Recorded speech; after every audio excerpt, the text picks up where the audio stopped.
Religions can be categorized based on their emphasis on beliefs or moral principles. Faith-centered traditions like Christianity, Islam, and Judaism prioritize specific doctrines vital for spiritual identity.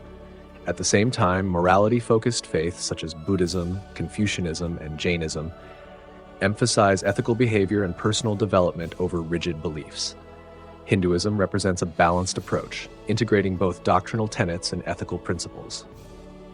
The degree of adherence expected from followers varies, with belief-centered religions often demanding strict observance of rituals, while principle-oriented faiths allow for flexibility, leading to a spectrum of engagement from rigorous practice to more liberal interpretations of spirituality.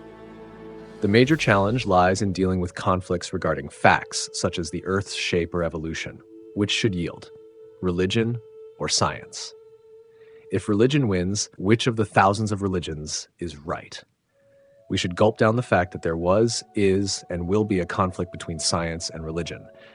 Their answers and approaches to fundamental questions differ, and each mind, shaped by nature, need, grooming, and training, will choose its own version of reality. No matter what, we all have to coexist despite our differences in beliefs and realities.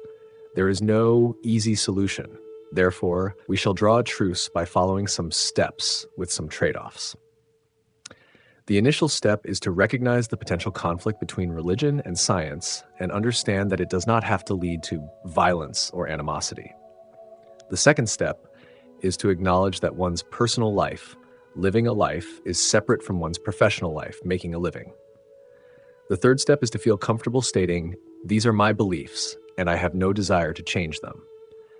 Finally, it is acceptable to declare that one's beliefs are not open for discussion. By employing psychological partitioning, we can avoid friction and contentious debates. I say this because I noticed in several debates that the participants seldom seek the truth, but aim to prove others wrong or persuade them to change. Emotions often take precedence, while knowledge takes a back seat. None like to concede a loss. What else is ego for? Based on my personal experiences with religion, I believe we owe much to it for maintaining stability and peace within kingdoms, countries, and communities. Religion, although not essential, is a critical identity acting as a cohesive force that unites large numbers of people and provides a unified direction for entire communities. All religions emphasize the importance of caring for the weak, the needy, and the good, while warning that those who deceive or harm their fellow community members will face punishment in this world or the afterlife. Every discipline, whether religion, science, or philosophy, has the potential to illuminate concepts of good and evil. However, only religion can impose a framework through fear or faith, deeply rooted in the complexities of human psychology. Only religion can tame the mind. Religion captivates the human mind, influencing our actions and regulating certain behaviors. Since sensations, perceptions, emotions, and actions are not always rational, controlling diverse mentalities becomes a significant challenge. The answer often lies in reinforcing belief through fear and submission, underscoring the profound influence of religion in dictating life's purpose and offering guidance. While religion can infuse social order and sometimes becomes the central focus of people's lives, it also prevents deviations from traditional customs and practices. Unfortunately, modern civilization is a mosaic of religions, which can lead to volatile frictions. All civilizations studied thus far demonstrate some form of worship, revealing a shared reverence for the intangible or higher power, and fostering a sense of belonging and moral conduct within communities. Knowledge gained through science, technology, and philosophy often leads to paradigm shifts in perspectives, ideas, and human values.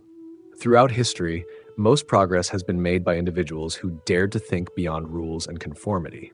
Nevertheless, change can provoke resistance and friction, resulting in drastic consequences. In order to bring about even a small change in society, there must be a radical shift in thoughts, views, and actions. Progress can only be achieved through positive changes in ideas and actions. Progress isn't achieved by preachers or guardians of morality, but by madmen, hermits, heretics, dreamers, rebels, and skeptics. Stephen Fry.